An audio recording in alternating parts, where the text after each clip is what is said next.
I am John Wilmoth, Director of the United Nations Population Division. I will be serving as the moderator of this debate. The topic of this session was proposed by the organizing committee because it is so timely. I had the honor of organizing this session together with Suraporn Punpuan of Mahidol University in Thailand. And I'm joined at the podium today by two teams of debaters, two on each side of the debate question. They will begin the debate by making 10-minute statements, alternating between affirmative and negative positions with respect to the debate question, should borders be more open. Before introducing the speakers, allow me to take a few moments to explain why this session is so timely in light of the discussion that is taking place now at the United Nations and elsewhere. In September of 2016, the United Nations General Assembly decided to initiate the development of two global compacts concerning international migration. One compact would focus specifically on refugee issues, and the other on international migration in general. The Refugee Compact is being developed by the UN Refugee Agency, UNHCR, and the High Commissioner for Refugees will submit a complete proposal for the Global Compact on Refugees for consideration by the General Assembly in the fall of 2018. The Migration Compact, on the other hand, is being developed through a process led entirely by member states. The negotiations on the Migration Compact are scheduled to begin in early 2018 and to continue through the summer of next year. The agreed document will then be presented for adoption by member states during an intergovernmental conference on international migration that will take place sometime in late 2018. Before starting the negotiations on the Migration Compact, the member states decided to consult with relevant stakeholders, and we are now moving toward the end of the consultation phase. In this context, the Population Division has encouraged the IUSSP to submit a statement from the perspective of population scientists regarding what the Global Compact on Migration should say about priorities for data and research on international migration over the next few decades. A draft of an IUSSP statement on this topic has been developed by an ad hoc panel chaired by Philippe Farg. And I thank all the members of the panel for their service. The latest version of that statement was presented and discussed yesterday during an invited session that you may have attended. The draft statement will soon be circulated by email to all members of the IUSSP with an invitation to submit comments by the 10th of November. The statement will then be finalized by the ad hoc panel and submitted to the Bureau of the IUSSP for endorsement on behalf of the membership.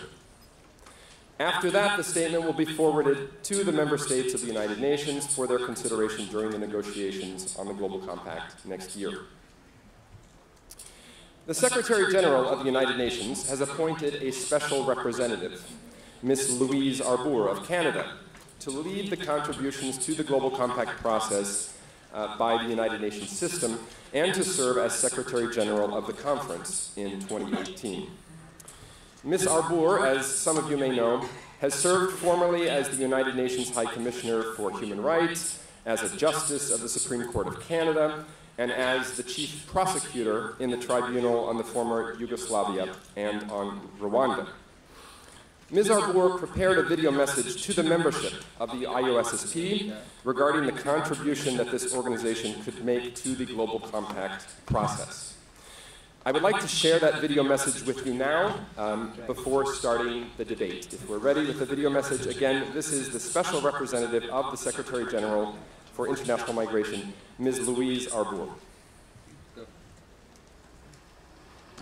Dear participants of the 28th International Population Conference, I'm really delighted to have this opportunity to address you during this global gathering of population scientists.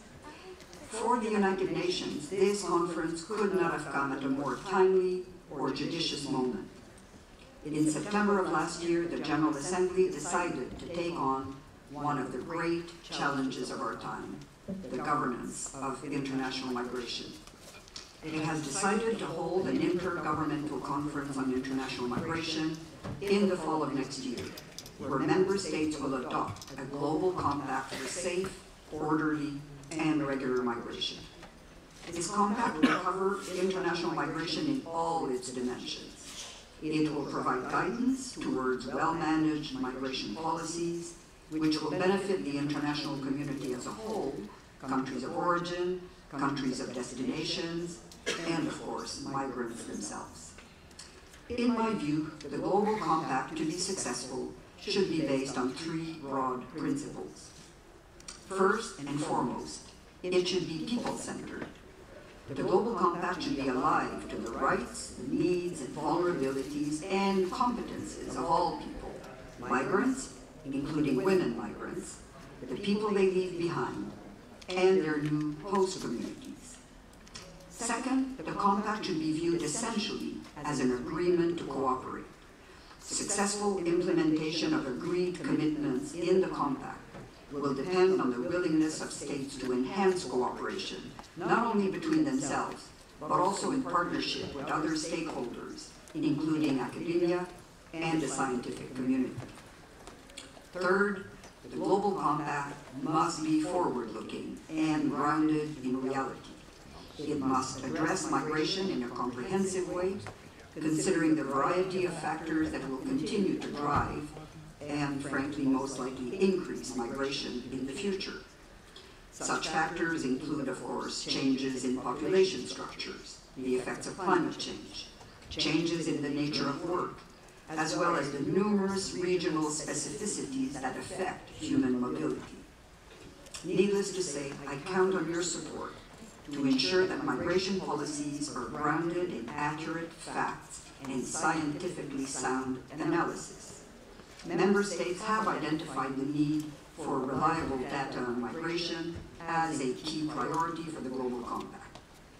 Without such sound underpinnings, we risk developing and implementing poor policies while failing effectively to debunk myths, stereotypes, and negative rhetoric about migration. I'm glad to see that the International Union for the Scientific Study of Population has responded to the call by the General Assembly for input by scientific and knowledge-based institutions, and has agreed to develop a set of recommendations to improve migration data and to strengthen migration research. The Global Compact process presents a unique opportunity for demographers and other migration scholars to share perspectives on how to prioritize investments in data collection and research, how to mobilize the resources needed for a better understanding of all aspects of international migration. The IUSSP has contributed much to our understanding of population trends and how they interact with global development, among other issues. And of course, you have played prominent roles in earlier population conferences organized by the United Nations since Cairo in 1994. In closing, I thank the colleagues of the Population Division in the United Nations Department of Economic and Social Affairs for bringing the Global Compact process to the attention of this vital community of population experts. I wish you all the very best in your deliberation this week, and I look forward to receiving your contributions to the Global Compact on migration. Thank you very much.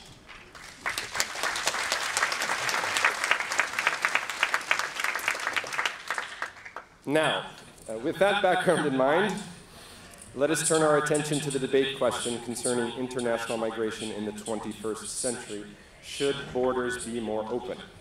I wish to tell you that there has already been some debate amongst the four participants and the organizers of this session about the debate question itself. What does it mean? What are the possible outlines of plausible affirmative and negative positions, and so forth? We have had a very interesting discussion by email already, especially over the past 2 weeks, trying to dissect the question and anticipate some elements of this debate. At that point, however, I will stop my introduction and turn this over to the four debaters. They are, on the affirmative side of the question, Professor Aris Ananta of Indonesia, now teaching at the Universitas Indonesia, and Dr. Alicia Adsera of Spain, now a senior research scholar at Princeton University in the United States. On the negative side of the debate question, we have two brave souls. Professor Peter McDonald of Australia, now teaching at the University of Melbourne, and a former president of the IUSSP, so familiar to all of you.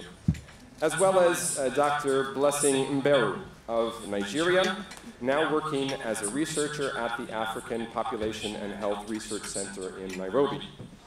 It is worth pointing out that all four speakers have had personal experiences of being a migrant at some point in their lives. The four speakers have been requested to make statements providing a clear yes or no to the debate question. They are not supposed to equivocate or to provide a balanced view. Therefore, please keep in mind that their statements may not be a true reflection of their personal beliefs on this topic. After the statements by our four speakers, members of the audience, you will have a chance to join the discussion by speaking on one or the other side of the debate question. We will take the affirmative or yes responses from the microphone that's being set up on my left, I believe, and it will be set up in the next few moments, I believe, and the negative or no responses from the microphone on my right. You may begin lining up once the fourth speaker has finished speaking. And please choose the side appropriately, but if it ends up being imbalanced, we'll have to make some adjustments. Each of the speakers will speak for up to 10 minutes. Audience members will have a maximum of 2 minutes for their interventions, and we will reserve the last 10 minutes of this session for final remarks by those on the podium. As a fair warning to everyone, in order to maximize the number of speakers who have a chance to participate in this discussion, I intend to be very strict with these time limits. Let us begin then with our first speaker, Professor Aris Ananta.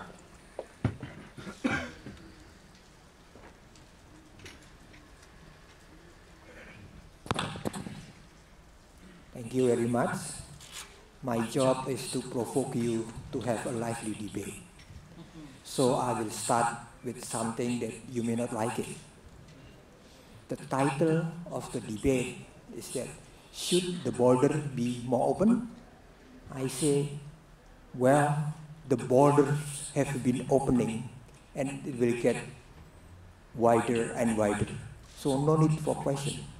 The answer is, the borders have been opening and it will open wider and wider, whether you like it or not. Maybe you ask, what is the impact of that one? Well, that may be for the next IUSSP meeting. Again, my statement is that the borders have been opening. Why do I say like that? There are three justifications why I mentioned that one. First, the international trade has been freer and freer. The movement of international capital has been freer and freer. So it's only logical that movement of labor will be freer and freer. From the destination country, the demand for labor will become stronger. From the sending country, the supply of labor will become stronger. Demand and supply meets. But then social and political factors may oppose this market. So there will be fight between market and social and political factor. Who will win? If the social and political factor win, make regulation on migrant, but the market still say that strong demand and strong supply, what happened? Migrant will come in the illegal way. Black market will happen. Second reason, we just talk about migration. People movement with change of residence. But people can move without changing of residence. All of us came here. We come here to Cape Town. We don't change our residence, but we are affecting the local economy, the local culture, and many things here. The same thing, not only here, everywhere in the world. People now are moving without changing of residence. some Indonesian going to Singapore for health reason. That's not migration, not changing the resident, but affecting the people in the area. People coming for conference or meeting, that's not for the work purpose, but they could discuss many things profitable. So in this case, that the borders have been broken. People everywhere can come without having the visa. They could talk, they could discuss, and doing many things. The border has been open and will be opening more and more. The last thing, the third reason is that people have been broken the border without moving around. With the high tech, the new technology, in the era of the digital world, people can just stay in the office, in the home, in the bedroom, and communicate with people all over the world. So the border has been open, and it will be open wider and wider. It is inevitable, we cannot stop. The question is, how can we optimize? How can we use this trend for the welfare of the people in the world? I think my message, once again, the border has been open and it will get wider and wider.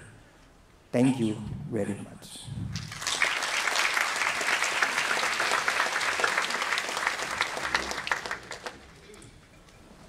Thank you, Aris, for being very concise. We will move to the second speaker, Professor Peter McDonald.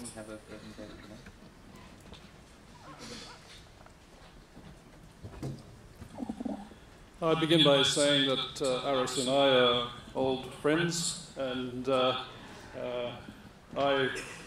my migration experience was working at the University of Indonesia for 4 years, where he is now a professor. Now, closed borders are the product of the nation state. Until the late 19th century, most borders were open. Why were they closed? To protect the resources of the nation state, economic, socio-cultural and environmental. Nation states see open borders as threatening to the economic livelihoods of their residents, to their cultures that have developed over centuries, and to their environments through population pressure. How valid are these constraints on free movement across borders? Now I'm taking quite a long-term view here. Let's consider the very long-term history of migration. There is no doubt that the migration of Homo sapiens around the globe finally wiped out all trace of the many other hominoid species that have ever existed. It also contributed to the loss of numerous species of fauna and flora. I'm going to talk quite a bit about Australia as I go on, because it's a kind of classic case. But the Australian indigenous population had occupied Australia for a phenomenal 60,000 years before the Europeans arrived on their shore. The growth of this new migrant population produced all three devastations for the indigenous populations. Their economy was shot, their environment was shot, and they were shot. And their cultures were put under enormous pressure. The same devastation of indigenous populations occurred in many other places. Even when treaties were made with the indigenous populations, the new arrivals promptly ignored them and took the land included in the treaties from the indigenous peoples without penalty. Beyond indigenous populations, through history, there are innumerable examples of local people and local cultures being overwhelmed by newcomers. So over the very long term, unrestrained migration generated by open borders tends to be a history of devastation of existing resident populations. The evidence is there, well documented by history. Through history, those cultures that were overrun tried to protect what they had while the conquerors were trying to better their circumstances and usually succeeded. The very same motivations apply to international migration border crossings today. There are two perspectives. Do resident populations have a right to maintain their cultures, control the resources of the territories in which they live, and protect their living environments by controlling their borders? Or should a global perspective be taken, whence everyone on the planet has an equal right to all of the resources of the planet, and to attempt to impose their cultures or beliefs on everyone else on the planet, with borders being much more open? The answer depends on which side of the fence you're on. If I live in a wealthy country with a strong cultural heritage, I'm likely to subscribe to controlling borders. If I'm living in desperate economic or political circumstances, or if I believe that my religion is the only true religion and that must be spread to all mankind, humankind, I am likely to opt for the open borders option. This division of opinion is so wide that it can never be resolved. There is no moral or ethical solution that would receive widespread agreement. Like the rest of human history, it becomes a matter of 3 Ps: power, politics, and pragmatics. Now, Joe Chamey recently put out a little statement on this topic, and according to Joe, there are 1.3 billion people who have indicated a desire to move to another country, and that number will grow. It's not going to get smaller. In contrast, because the growth is going to be in 4 countries. In contrast, the total number of lifetime immigrants, not just 1 year, but lifetime immigrants, in all countries around the world is just 250 million. Thus, the demand vastly outweighs the supply. What are the options for those on the demand side? The formal option of having oneself declared as a refugee by UNHCR and wait in line hoping that you are among the small percentage who are accepted to a country of settlement. This is the option that accepts existing border controls. The informal option of using a people smuggler. The people smuggling business is highly efficient and highly effective. It moves you quickly, at low cost, organises each step in the journey. It gives you documentation if you need it, or it gives you a good story to tell. This is the open borders approach, and despite the evident risks to life associated with the low-cost people smuggling model, it has become the preferred option of most movers, especially single young men. Now, before the Australian maritime border was reinforced recently, people smugglers arranged for the following trip for you. From whatever your starting point was, you take a plane to Bangkok, then a train to Kuala Lumpur. From Kuala Lumpur, you take a small boat across to Medan in Indonesia, and then a bus to Jakarta, and you stay in the mountains south of Jakarta until a boat is available to take you to Ashmore Reef, part of Australian territory. When you arrive there, you use your mobile phone and you ring the Australian Navy and tell them that you've arrived to come and pick you up, and they would take you into a detention centre. After a relatively long stay in the detention centre, you were about 90% certain to be adjudged to be a genuine refugee and admitted to Australia. That was the situation. As a further disincentive to taking the formal UNHCR route, the Australian government reduced its formal intake of refugees for each successful informal arrival. Now, with other colleagues, Abasi Hosseini Sadeghi, we've done some studies of Afghan refugees in Iran and what their intentions are. And we've done 2 studies. One was before the Australian government changed its borders, and the number 1 preferred direction for those Afghan refugees in Iran was Australia, and the route I just described. But inevitably, when the border is open, the flow increases dramatically, and the Australian government, under political pressure, cracked down. And with the famous statement of the Prime Minister, we shall decide who comes to this country and the circumstances in which they come. And the approach was to break the people smuggling model, and they did. It's not a wall of concrete or wire, but a wall of naval vessels between Indonesia and Australia, and it turned back the boats policy. All done with, interestingly, with the implicit support of the Indonesian government, because the Indonesians also want to stop this huge movement of peoples through their country, heading and staying there for quite a while before heading on to Australia. Now, to lay it on thick in Australia, this is where the story really starts to get bad. A small group of the last people smuggling arrivals were sent to detention centres in Papua New Guinea and Nauru and were treated extremely cruelly with the promise that they would never be allowed to settle in Australia. They weren't even allowed to settle in New Zealand because that would provide a backdoor entry to Australia. And today, in one of the worst episodes in Australian history, I think, the Australian government has totally abandoned 600 people on the island of on Manus Island. All males, all relatively young males, but just completely walked away from them, and they have to look after themselves. When we did our second study, which was after this approach taken by the Australian government in Iran, we found that nobody wanted to come to Australia. So essentially the policy had worked. The hard borders line had worked. The people smugglers knew that it just wasn't an option. And fortunately, at the same time, the German government said, come here. We wanted to accept Syrian refugees because of the crisis in Syria. And the people smuggling model geared up immediately to move people across the Turkish border and onto Greece, much cheaper than the Australian route and much more guaranteed. So during this period of an open border for Europe, we saw Syrian refugees arriving in Europe from Iran, Afghanistan, Bangladesh, Pakistan, Sri Lanka, and many countries in Africa, as well as genuine Syrians. Even some of our interviewers in Iran joined the flow. What has been the outcome of this border policy, the open border policy?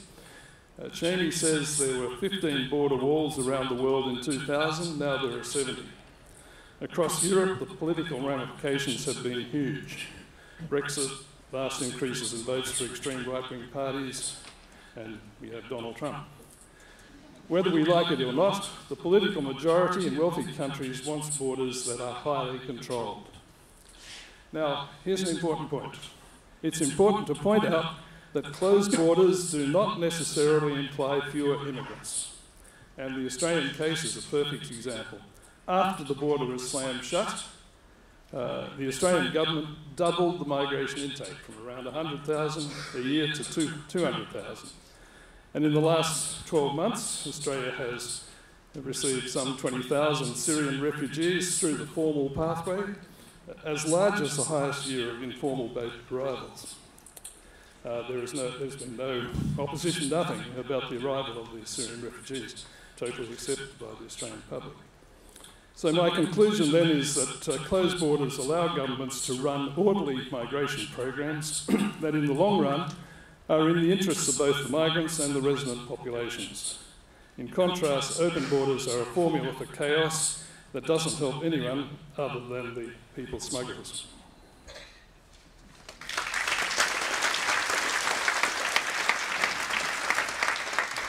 Thank you, Peter. A very interesting twist on the debate question, the way you framed it. Next speaker, Alicia Adsera.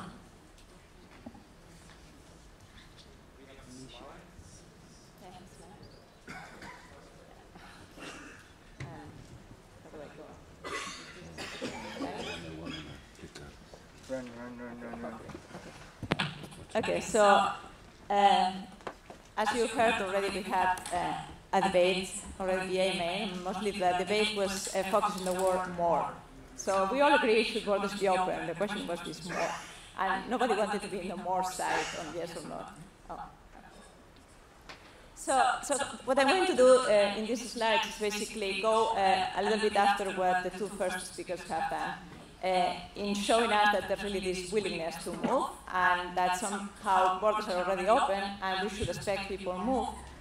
So I'm going to give a couple of reasons from the point of view of destination countries and a couple of reasons from the point of view of origin countries of why maybe they should be more open. Okay, so I'm trying to focus on they should. So first question is, what do we mean by open borders? And the problem is we already know that borders are open, but in some cases they are regular, irregular migration, and when you have restrictions, that's basically the problem that you're getting this irregular migration. So in this case, basically, when I am answering this question, this is going to be a more depending on the conditional, on the departure point. The countries we have in mind are very different, and the degree of openness is very different. And so the point I'm going to make is just take them from your perspective. Another important thing it's going to go into all the points I'm going to make is, well, when we think on opening, we may think on, okay, this more is going to mean increasing selection, or with the same type of selection. Well, we can have more open, but also establish some types of contracts, some sort of type of idea of who is going to get in the country, who's not going to get in some countries. So this is a path that some countries have chosen, countries that are extremely open. So if you think about Canada, Australia, you see the ratio of skill and skill is extremely high compared to other countries. And the second thing will be what type of migration we want. Do we want to increase the amount of temporary or permanent migration? So now go to my points. First point, this is more from the point of view of the destination countries. We have already a problem. We are facing these raising dependency ratios, and a problem we face are these sustaining the welfare state.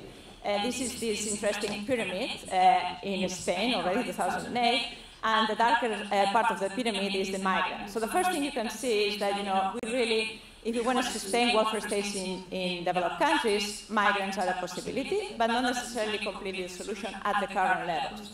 So with rising dependency ratios, should more flows, should migration be more open, may be a response. So what do we think in this side? What are we observing? Well, this may be a solution depending on what's the labor market integration of migrants who are going to come. First, because this is going to be affecting the fertility, but also the productive capacity. And so at current levels, is this going to be solving the welfare state problems? Not necessarily. If you look at fertility of migrants, in general, the literature, and here I'm citing a few papers of mine, but the literature is enormous, they tend to find relatively convergence, of course heterogeneous across origins, and especially in the second generation or among people who came as children. If you look at the net impact on TFRs actually for current levels, they don't seem to be very large. They come to be maybe around 0.05 or 0.10 in a paper of 2008. Maybe this has increased. So at current levels, they are not necessarily solving that crisis. We have an indirect effect, the fact that we have these migrants, especially when you're thinking about low-skilled migrants, they are helping potentially high-skilled natives to combine family and fertility, and in this case, boost fertility and maybe solve in that end the crisis of the welfare state. So that will be one reason from the point of view of the destination countries. Now let's turn into a mix between destination and origin. At the current levels in some countries, what we are observing, in fact, is with the current policy in migration, we get many unintended effects. So we have, in the border restrictions, illegal migration, and you observe that you have these boats, the pateras, that we call in Spain, no, I guess in every country it's different, in Australia maybe. Yeah.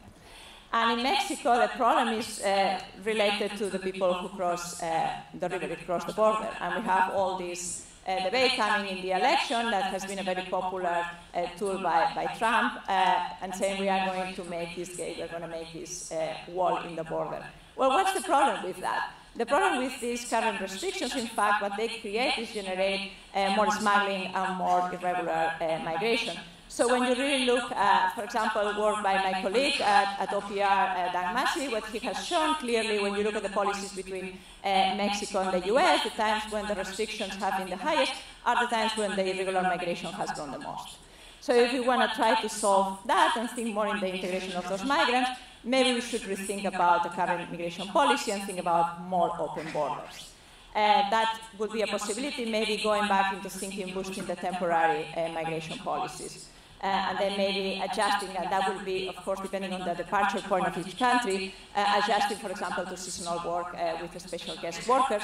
The idea being that if you know that eventually this is going to be a door open, you may want to go back home because you know you're going to be able to come back. If you think you're not going to be able to come back, you're most likely to overstay your visa and then become an irregular migrant. So that will be a mix from origin to destination.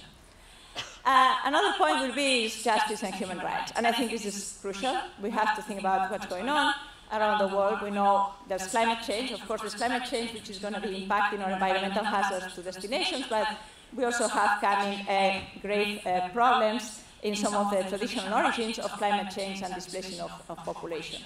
And besides that, we have political constraints.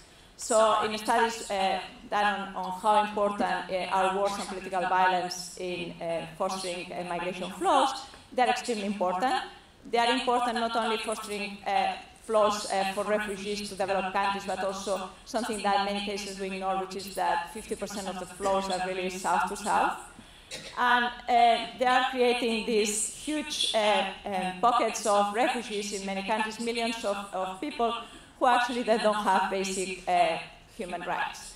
And especially thinking about the next generation, that's the point I'm putting here. So, opening those borders, trying to really move these refugees to more opportunities or regularizing their situation should improve their agency via, for example, work opportunities, their health conditions, education, especially for the next generation, the children. So I think that's another reason we have to have in mind when we're thinking about changing and opening those borders.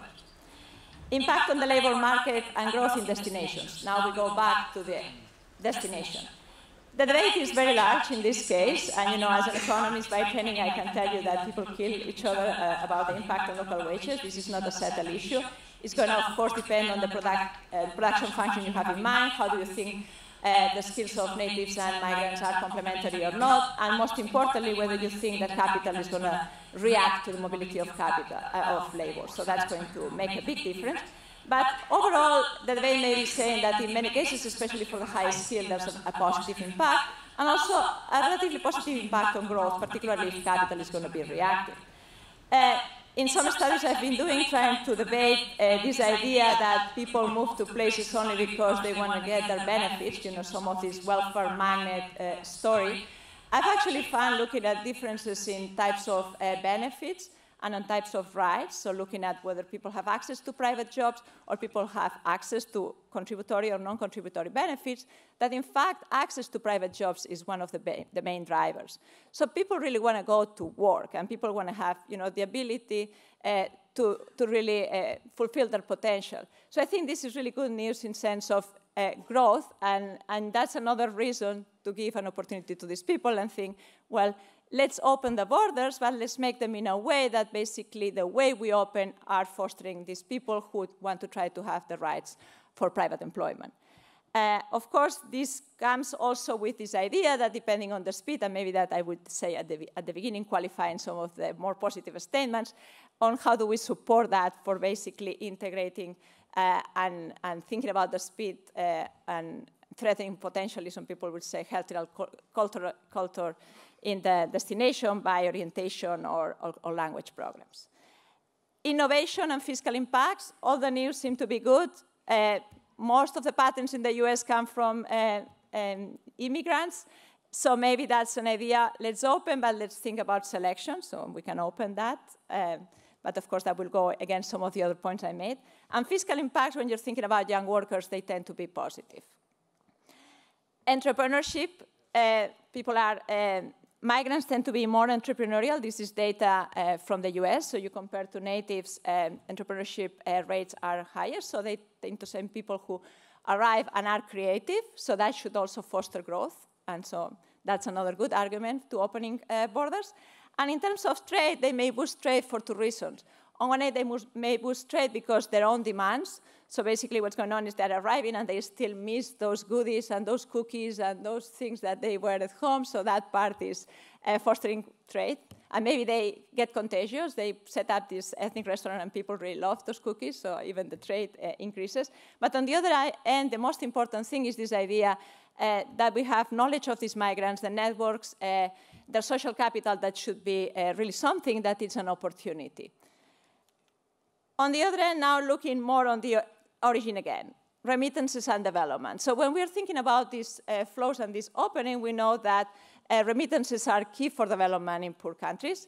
And if anything, at the end, we really want to think about conversions on income per capita that in fact should, with the same migration policy reduce flows. When we're thinking about remittances, these are consumption and smoothing tools in a way that households in origin can engage in potentially more risky and long-term unprofitable investments that should foster growth and then eventually conversion income per capita on origin. It will increase domestic savings, and actually it may even have a macro impact through that, because you may have that through that credit ratings and external debt sustainability may improve in those countries, and in those cases we know that the diaspora, the networks in cases of crisis tend to be the most responsive. And not only that, if you think about who the migrants are today, you know, all these satellite dishes or these Skypes or these telephones that you have in hand, we really have transnational migrants, using the word of another colleague, Alejandro Portes.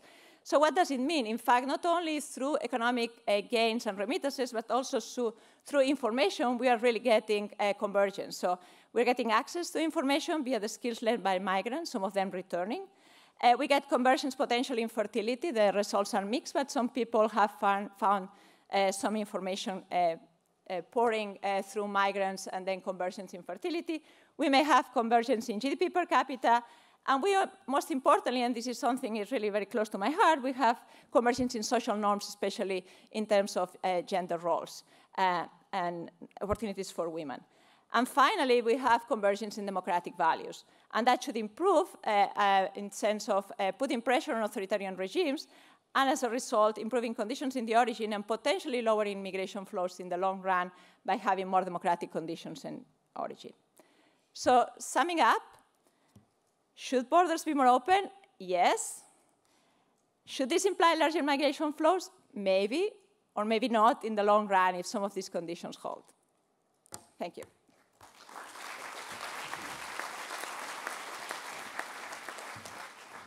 Thank you, Alicia. You went slightly over your time, but since your partner was so concise, I decided to let that go on. Next, Blessing, please.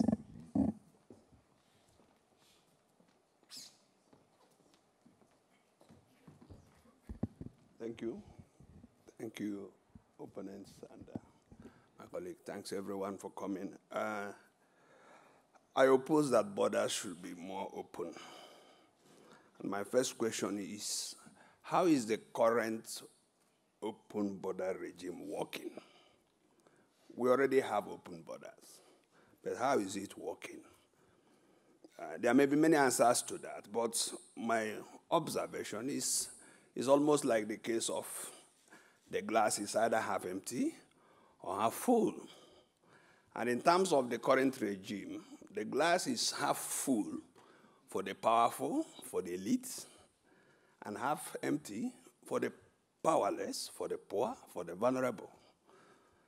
Important people, political leaders, elites, they move in and out of countries. Top business executives. Some of you came from the north. You don't even need visa into South Africa. If you come from Zimbabwe, if you come from Nigeria, oh, you need. So the way it's working is that it's purely discriminatory. So calling for more open border is calling for more of the same. So I think that the issue is not more or no more open. Let's cause the current regime to work. And it's not working. It is very discriminatory. So for me, therefore, a critical evaluation of the present open border regimes, represented in many agreements and conventions and treaties, should be what we need to do, what we need to look at and address. When you hear about arguments for open borders, and you could get that from my last opponent, I mean, it sounds like it is to care for the very poor, the very vulnerable. Again, if you look at it critically, look at how things are working, international migration continues to select out the most vulnerable. Asylum applications, genuine. I mean, you know what is happening in Syria, and you apply for asylum. Nothing happens. People wash up in our coastal areas from countries that are burning. and you are witnesses where countries just block their borders. And they are signatories to all these conventions. So calling for more open borders basically is calling for more of the same. So I don't think the issue is open borders or more open borders. There are real fundamental questions, fundamental issues to address in what we already have. So I will ask us to stay the course in this new call for more open borders and address the challenges of the structural systems and issues that has prevented refugees from having access to protection. I mean, when you talk about even refugees, you are a refugee because there is a conflict in your country. Most of those are highly skilled people, okay? But we have all these conventions where you cluster them into unlivable spaces. And for years, I mean, I live in Kenya, and last year or thereabout, or early this year, they were trying to close the Dadaab refugee camp. I mean, the thing has been there for years, okay? So if that is what we mean by open borders, then it doesn't make a lot of sense. And as it applies to individuals, so it applies to nations. Powerful nations determine who comes in and who does not come in, despite being signatories to all the open border treaties and conventions. And they have the capacity to do so. Poor nations don't. I mean, you just walk in. In many countries in Africa, you don't even know where the border is. Okay. So the call for open border is, again, discriminatory vis-a-vis which country you are talking about. So, more open borders is therefore just a call. The real issue is to interrogate existing conventions and treaties and seek for how they can be made more effective. Let me speak for national sovereignty.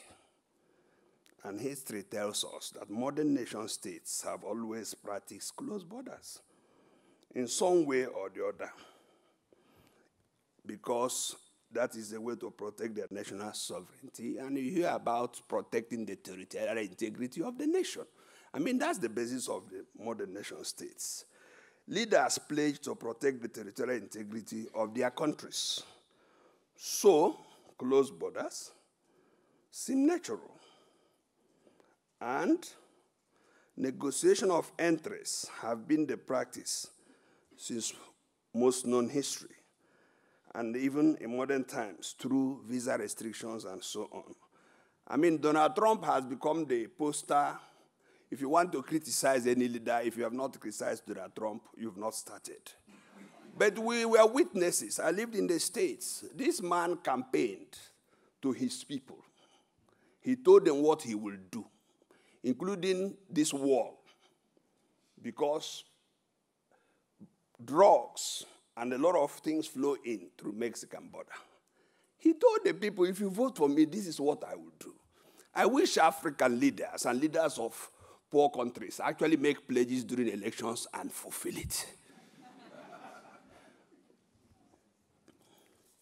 So national integrity, protecting national integrity, protecting national sovereignty, that's the key of the modern nation state. I live in Nairobi, East African community. They have had this goal to integrate and to integrate. It's not working. Why? Nations, Tanzania wants to protect themselves from Kenya. Uganda wants to protect themselves from invasion from Kenya. I mean, so even among them, there is national interest, there is national sovereignty. So what is this new call for open borders? I mean, it's just, again, another round of talk and discussions, and nothing really happens. While we all are sympathetic to accommodating strangers and people in distress and promoting fundamental human rights through enhancing free movement of people and goods, what a wonderful world it will be. I want to posit that nations, states, and their citizens are also entitled to their own national space and the freedom to determine who comes into their territories and who should not come in. The imposition of global agendas on open borders and more open borders is already backfiring. And you made that point. Walls are increasing. Okay? People, in many countries, there is a lot of reaction to this. Okay? It's a political hot potato for many countries in Europe.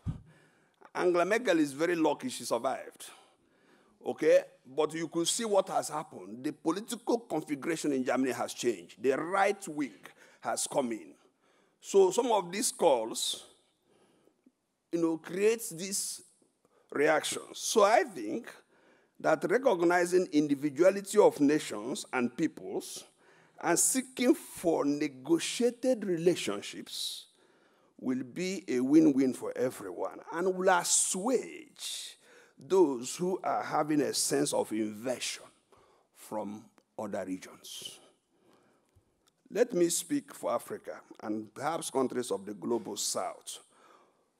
More open borders for these countries means, among other things, more brain drain in favor of the rich and powerful nations. You hear a lot of Africans trying to run away, as if to say the continent is all moving into Europe and North America. The truth is that sub-Saharan African international migration stock is actually only 2.5% of the total population of the region. However, those who leave the region constitute over 35% of the tertiary educated. Okay? And the examples abound. It ranges from 67% of tertiary educated in Cape Verde to 52% of tertiary educated in Sierra Leone to about 45% in Liberia and 35% in Uganda, who have left the African region. We have a statistic that Uganda at some point trains about 200 doctors every year. So, but they have only about 2,000 doctors in the country. That's the result of open borders, and I hope you know where they end up. So the call for more open borders is actually the call for this drain to continue. Africa today is the most educated diaspora group in the United States. You hear so much negativity about Nigeria, but you don't hear that Nigerians stand out as the most educated country group in the US. 17% had master's degree. Just hold on. 17% holds a master's degree, 4% holds a doctorate, and 37% had bachelor's degrees. And this is US Census data we published some years back. Nigerians also are the second highest percentage of highly skilled expatriates in OECD countries after Taiwan. So, but what does that tell you? That is what's called brain drain. So instead of calling for more open borders, I think we should be focusing on how to turn some of this brain drain into brain gain. And there are a lot of policy options that are already out there. Issues around remittances, issues around return migration, issues around diaspora engagements, issues around, using the diaspora to affect development activities in their places of origin so that there will be some sharing of these kind of burdens.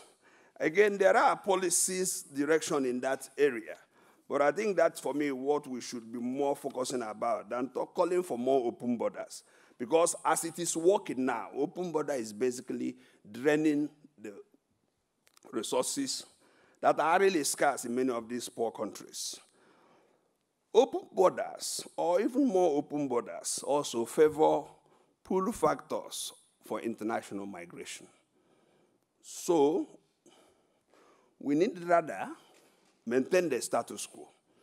No more call for more open borders, but rather we should focus on addressing the push factors that engender distress migration. Civil wars, recurring droughts, famine, political conflicts, and so on. These are what push people out.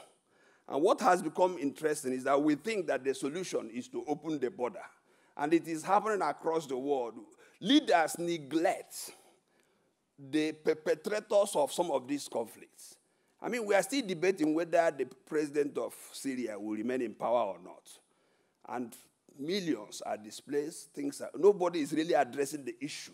World powers are doing proxy wars all over, selling their weapons, doing their debates, going to the UN Security Council to talk, and people are being displaced. Whereas we know the root of the issue. Why don't we address it instead of calling for more open borders? It seems sometimes that some of these debates are diversionary. More open borders in the context of upsurge of conflict and radical ideologies in many regions may actually internalize local problems and hinder their solution, promoting transigence. Instead of addressing the political problems in Syria or South Sudan, for instance, and I think that's the point I have made, we are debating asylum and refugees. You know, we go to Sudan, they just got independence. Few people are causing all this trouble. You mean the world has not capacity to kick them out? But we are talking about open borders and refugee camps. So, I have heard of, you've also known of countries. I mean, I came from Kenya. I came last night. It's because of political issues. And the US government will say, oh, we place travel ban, Travel ban on leaders. Why do they do that? To make the leaders behave, right? To say you are not running anywhere, You have to, if you cause this trouble, you will stay here. Why don't we make that a permanent feature of global relationships? But what happens? Leaders cause trouble, they divert funds. In Gambia, one guy lost the election, he didn't want to go, okay? And we gave him open borders. We brought private jet and took him out. He should have stayed. So in effect, I just keep thinking that we are diverting the attention. Let leaders stay in their country and let them clean the mess they cause. And when they know that there is nowhere to run to, I can assure you they will behave. They don't need US travel ban. Blessing, I hesitate to cut you off, Yes. because this is so interesting, but you've exceeded your time, so please. I'm done. Okay. I'm actually done. So actually, that is my last point here, that the call for more open borders should rather be a call to reform the global international relationship, to focus on policies that we can actually address. Thank you very much.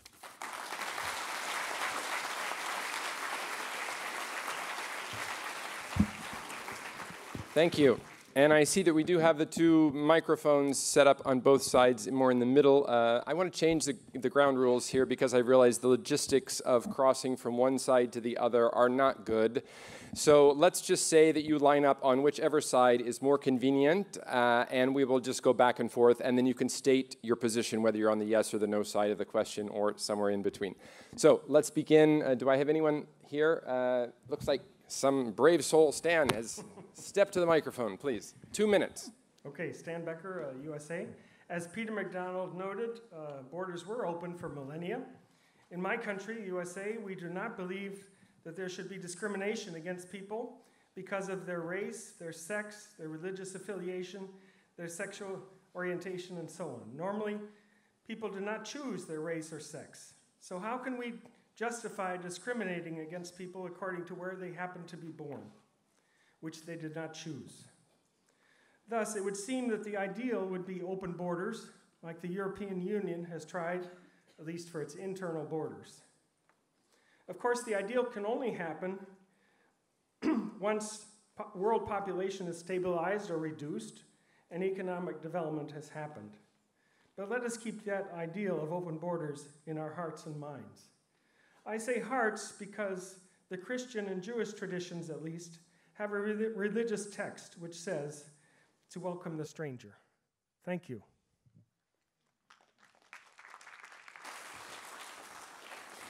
Thank you, Stan. Other volunteers stepping forward? So it's a little hard with the lights to see, but I see someone. Susanna, thank you. Please introduce yourselves when you speak. Yeah, Suzanne Cavenaghi from Brazil. I think the two speakers that talk against open borders gave me the reasons for them to be open, and I would think more. I think they should not exist. But from an ethical point of view, as a demographer, if I always fight for reproductive health and rights, with the right for people to decide how many children they want to have and having them spaced as they want, I think we should also fight for and find ways so they can move wherever they want to and when they want to.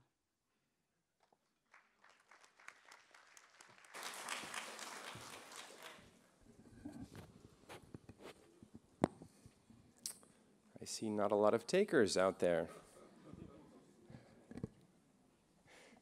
Is this question so easy? Nobody. Am I allowed more open borders again? Are you allowed more? Yes, yes, yes. You can. Yes, whatever side. Thomas, please. All right. I've lived through one of the wonderful social. Introduce yourself, please. Okay, Tomáš Sobotka. I'm from the Czech Republic and partly living in Austria. So I've lived through one of the most wonderful social experiments, and this was creating the open space within the European Union where you can easily cross. Until the age of 15, my country has built a wall, or had a wall around, and this was not to protect it from the influx of migrants. It was to protect it from its own people fleeing the country and migrating away. So we were not really allowed to easily go to more developed Western countries around, to Germany, for instance. Now, after the wall, or the fence, to be more precise, fell, some years later, the country happened to be in the EU. Some years more later, around 2007, it became part of the Schengen space, where anyone between Schengen countries of the EU, some 420 million people perhaps, can cross the border on foot, by car, by bus, whatever way they like. And last 8 or 9 years, I'm crossing the border almost every week. I didn't have to show a passport for about 8 or 9 years when crossing the border. That's wonderful, and I would like more countries and more people to experience such wonderful thing.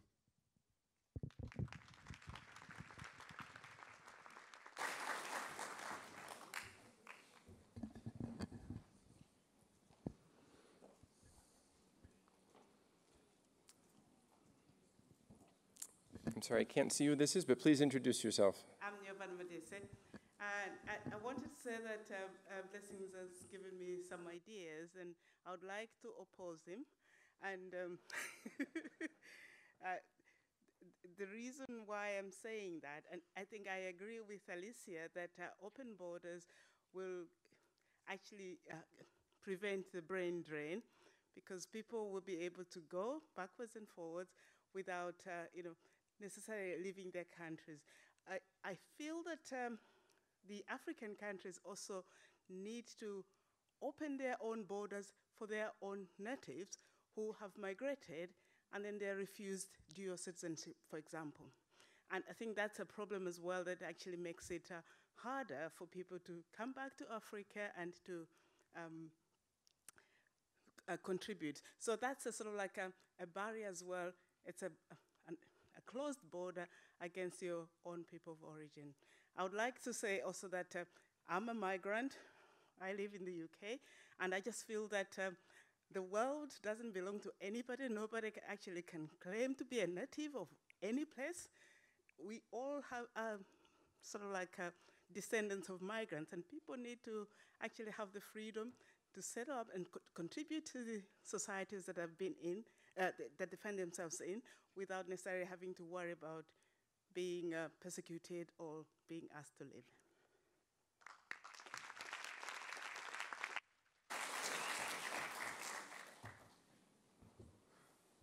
My name is Joel Cohen. I'm from New York City. That's a country in the United States.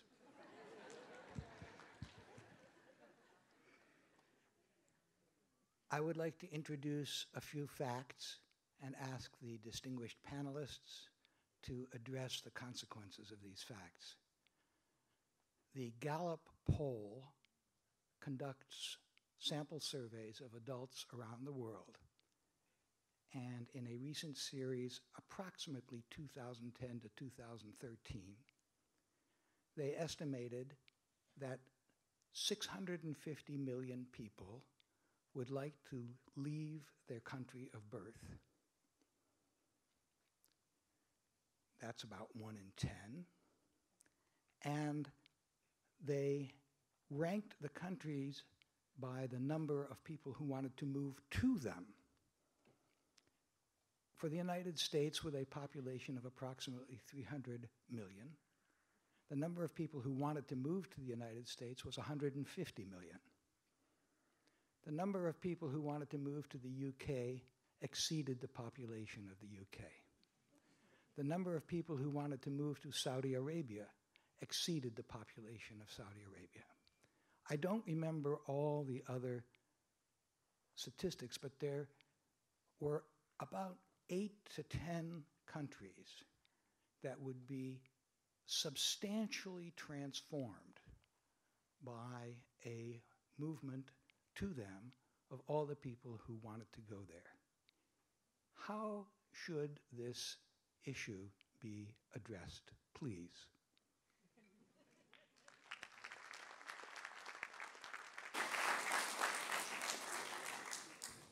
Thank you, Joel, for a most provocative question. As I see no one else standing at the microphones at this moment, I think I will throw it back to our...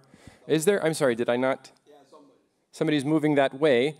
But while they're moving, could I ask if anyone at the panelists would like to answer Joel's question? Would anyone like to take that on? With the microphone. You can speak from there, but press your... Yeah. Well, okay. We'll let the audience, if you're there, please speak. I can't see who it is, but Hello, please. It's Jane O'Sullivan from Australia. Really interesting contributions from the panel, and some very good points made. And I think Joel reinforced what Peter McDonald had also said about the supply vastly exceeding the demand. I just wanted to firstly emphasise that the global population of humans is already in overshoot and increasingly putting people at risk from environmental strain. And the world population cannot peak and decline unless individual countries embrace their own population peak and decline. And regardless of how open and welcoming we might like to be to individuals from other countries who would like to move, there needs to be a population policy which is allowed to restrict the numbers to something that will allow populations to peak and decline. The cost of population growth rate is enormous, and the cost to the receiving country to accommodate the small number of people who can move diminishes that country's ability to help people elsewhere who can't move. And I think the situation is exemplified amongst refugees. The refugees who do make the journey, often through precarious routes, are often the most privileged of refugees. And the ones who have less privilege are stuck in UN camps somewhere, and countries like Sweden are reducing the amount of aid that they give because of the burden of looking after the ones who have arrived. So there's a question of fairness and how we can best support each other in a global community of nations and of peoples, and that is not necessarily by allowing people to choose where they live. Thank you.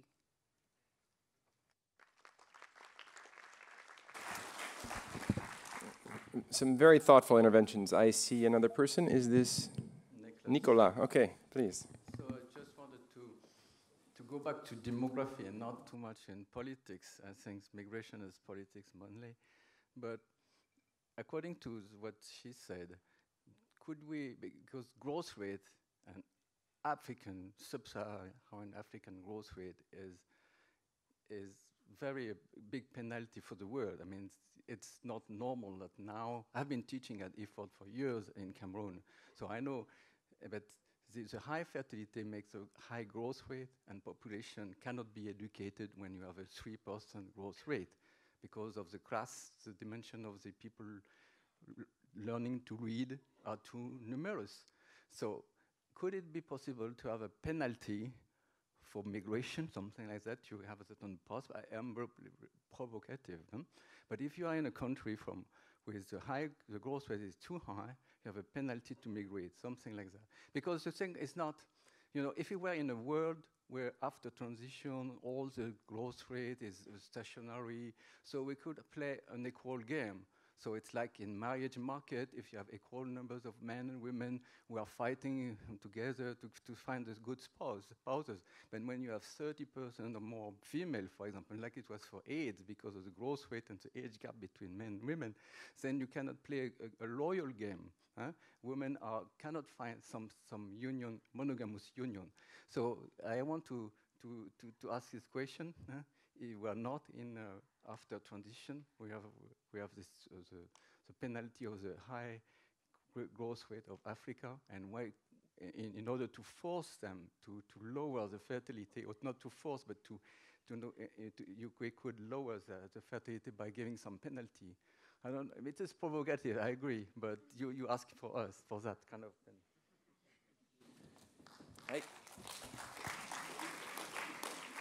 I just want to understand, to be clear, you're saying there should be some kind of penalty. It should be more difficult to migrate out of a country that has a high growth rate in order to encourage the local population to reduce the fertility rate. And it's kind of the old argument that if you allow people to migrate, then you're providing a safety valve for rapid growth, and therefore reducing the incentive to lower the fertility rate. That's the argument, yeah?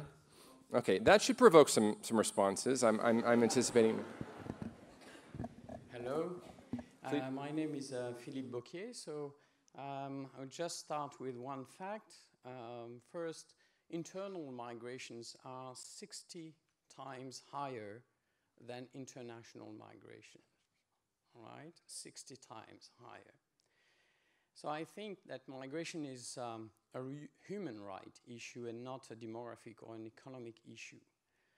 In ancient time, and not so long ago in some countries, you couldn't marry with whoever you wanted. You couldn't work in whatever job you wanted. You couldn't live in wherever place you wanted. Actually, not so long ago, you had to show a pass to enter a city, okay? We forgot about all that. Now in most countries, you can marry with whoever you want. And in some countries, actually, even with a same-sex partner. You can train and work wherever there is a job. And you can move to wherever you want in your own country. But you can still not live in whatever country you want, depending on where you were born and who you are. So actually, I believe that migration is the last human right frontier that we need to cross. Thank you.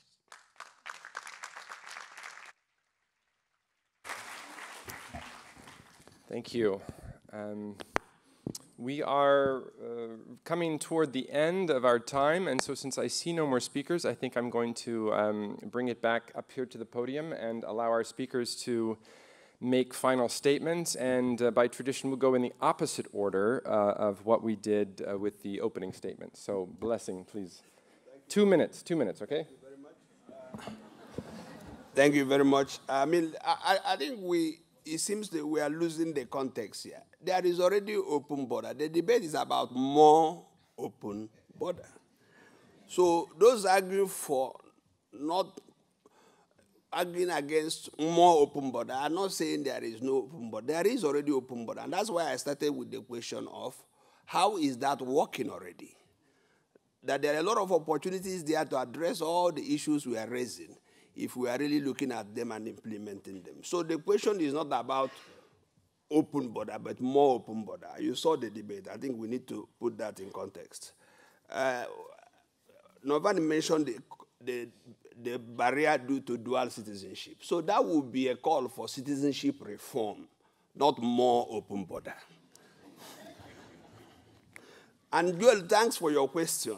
650 million wants to leave. You know what that means? A lot of countries will be open. Everybody will leave. And so many countries will have nobody in them. That would be my answer to you. But finally, why do people want to move? I mean, it is always greener outside. You know, it's always greener the other side. And a lot of people think if you go, they go to Europe or they go to the US, there will be dollar flowing on the streets and they'll grab them. And so people, out of those expectations that are not based on facts, leave opportunities they could develop in their own countries and are just going through all kinds of very precarious situations to get to Europe, some to go to the US. So I think the call for more open border is what is fueling that. So I want to finally say that calling for more open border doesn't seem to be the right call. Rather, policy options that are already available, some of them I have already mentioned, could actually address the whole challenge of international migration. Thank you. So, Alicia? No, okay. Okay, so again, I had to defend them more. So I asked the organizer, can I go maybe? And he said, no, you have to say yes or not. So I had to choose that. So I'm going to qualify now some of the things I said. Though I have to say that the arguments, I believe strongly on them, but also to give some answer to some of the questions that were posed, which are genuine, important questions, and that actually have implications, for example, on the political scene we are seeing in Europe nowadays. And we cannot really, or for the matter in the US, we cannot forget about that. So I think it depends on the departure point. As I said, it will be interesting to try to solve problems of irregular migration. I think this is part of some bad immigration policies, maybe trying to implement some better programs for temporary migration would be one solution. I think a key thing is really to think about what is the contract we are making with a person who's coming in our country. And that refers on one side on which is the speed at which we want people to come. Another thing is which are the expectations. So I think supporting that migrant in terms of language orientation and understanding which are the if you make cultural heritage or expectations in a country, that's also something that should go hand in hand. So we cannot really ignore that.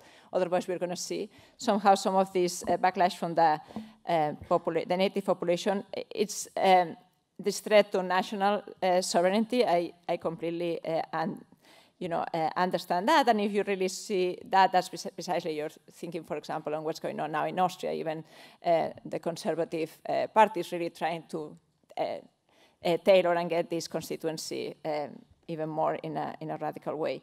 Going into this willingness, the question that was put about 600 million people who are going to invade all the other countries, I think that it's a little bit what my opponent was saying. I think it's parties' expectations. Another issue is information, where the networks are, what countries people have in mind when they're thinking about going into these places. And also, some of the arguments I made is I say, well, we can open borders. It doesn't mean that the flows are going to permanently be higher. So naturally, some of these issues are going to be tending to convergence. So, for example, you're observing already in the migration from Mexico, since fertility has dropped so drastically, there are not so many children now to live. And actually, just naturally, you're observing some of the flows reducing, and also by the convergence of income. So I think that should temper some of that flow and should somehow eventually decrease this intention. So I continue to think borders should be more open for a matter of human rights, but maybe with a clear contract of what does it mean. Peter?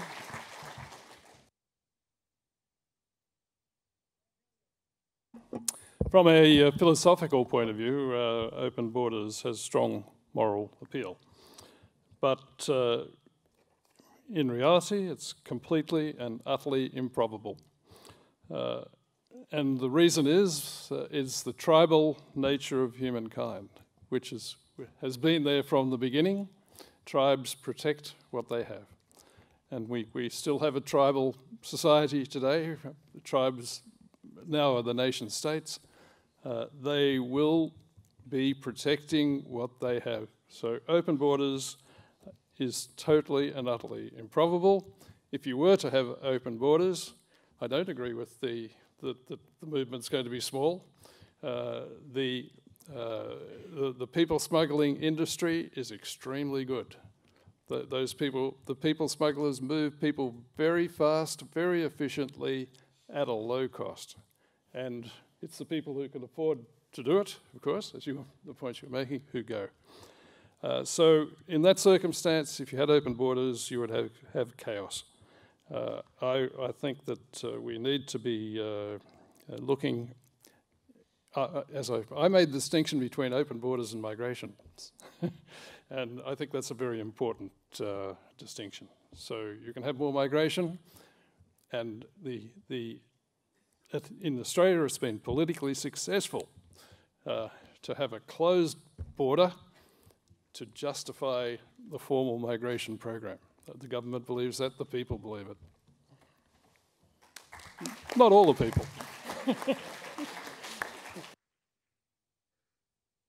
Aris, please. How about if people leaving the country? If everybody leave the country will disappear. If people don't want the country, why should we continue the country?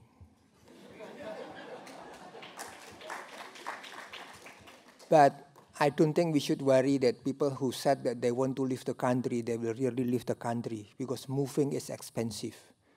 You know that I want to go to the moon now, but it's too expensive. I will stay here, not going to the moon. So don't worry that many people will leave the country. It's expensive.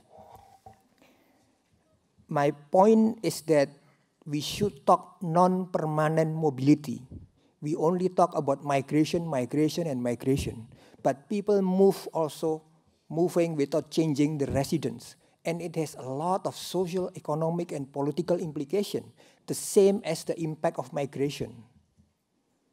And non-permanent mobility has been happening and happening. Borders have been opening and opening more. So I think it should be equal. Non-permanent mobility has been opening and moving. Permanent mobility should be the same.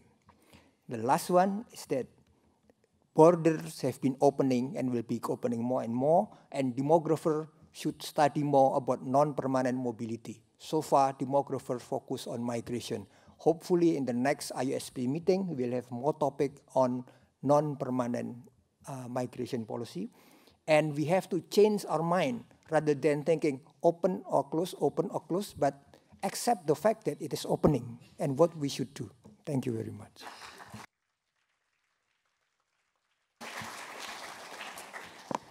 Thank you. I just wanted to say a couple of things on this topic myself. I think as we listen to this discussion, obviously it's not easy. But one of the key issues, I think, from the perspective of everyone involved is that one thing that really matters is the character of the movements that do occur. There's some inevitability of movements of humans across borders, no matter how they're defined. And the question about whether borders should be more open or more closed, a lot of this comes down to how will that affect the type of movements that occur. And member states have agreed to develop what they've called a global compact for safe, orderly, and regular migration. I'm not sure if that means more open or more closed borders, but it says that the movements that do occur should be safe, they should be orderly, and they should be regular in the sense that they should be regulated, they should be authorized, people should move as documented migrants, not in some irregular fashion. Peter pointed out that more closed borders might mean more movements across borders. Well, I'm not sure that the scenario he described really constitutes borders that are more closed. I think you described borders that are more open, but better regulated. And I think this is really key. The problem is the irregular movements across borders. They create a sense of unfairness about who is allowed to migrate and they create a sense of governments being out of control of their borders. And this then leads to the political difficulties, the populist reactions, and so forth, and that's much of the source of the problem. So the issue is how to have systems in place that lead to more regulated, orderly, and safe migration, and that's what the member states are trying to achieve through the United Nations, through this process, and I hope that we have enlightened some of you, and that this discussion has caused all of us to think a little bit more about this important topic. Thank you for being here today.